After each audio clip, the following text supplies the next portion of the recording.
Vavy ampitiavana indray no erabananao any tokantrano any manaraka ny fampahalalam-baovao eto amin'ny fahitalavitra ma TV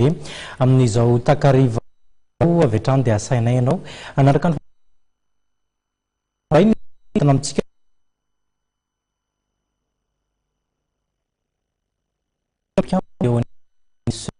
na ny ramaleo tena misahana ny fifidiana firenena fatarana ireo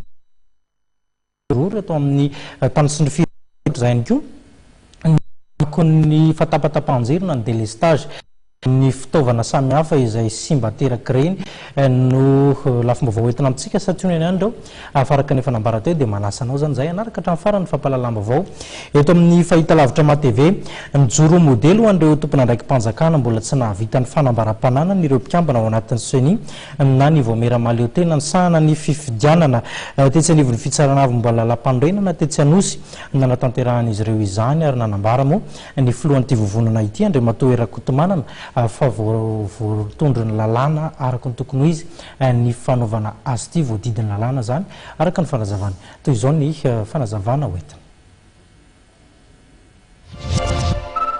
nanatanteraka ny adidiny araka ny voalazan'ny lalàna mifehy voameram-pirenena maleo tena misahana ny fifidianana na ny seni ireo mpikambana ao anatin'izany voamera izany androany maraina io maraina io tokoa dia ny fampitona tena nivon'ny fitsarana avy momba na lampanorenana ireo mpikambana valo menada nametraka ny fanambaran'ny mpananan'izy ireo nisy antohana ny fangararana ihany koa no anton'izao hetsika androany izao raha ny fanazavany ny filohan'ity voamera ity Andriamatoa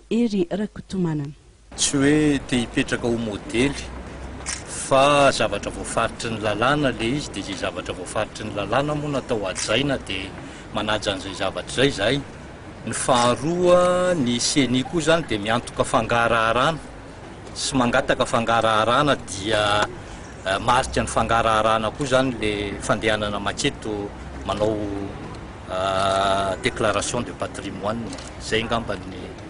anton'le zavatra natongavana teto tandroany eo amin'ny lafin'ny fifidianana kosa dia nanamafy ny filohan'ny seni fa mivonona atranjy amin'ny fifidianana zay ho avy izy ireo saingy ao anatin'ny fanatanterahana kosa ny fanavoazana isan-taona ny lisy-pifidianana isika eto Madagasikara amin'izao ao anatin'ny fanatotosana ny liatsona hoe révision annuelle ny liste électorale tsika zao dia izy io arrêté provisoirement au 31 janvier dia eo tsika mijery hoe takitakininona ny zavatra azotsika zany au 31 janvier fa any amin'ny 15 avril amin'ity taona ity zay vao arrêté définitivement les listes dia tanina foana moa zany ny vahoaka malagasy mba hoe hitsofoka ao anatin'le lisy-pifidianana satria marika be da be fandraisana anjara eo amin'ny fitantanana ny firenetsika zay sy eo amin'ny fandalana ny demokrasia anisan'ny andrasana ao amin'ity taona 17 ity ihany koa ny fanatanterahana fifidianana eo anivon'ny faritra sy ny faritany fifidianana izay andrasany fianakaviam-be iraisam-pirenena ihany koa entina ametrahany ireo rafitra rehetra voatondro ny lalam-panorenana malagasy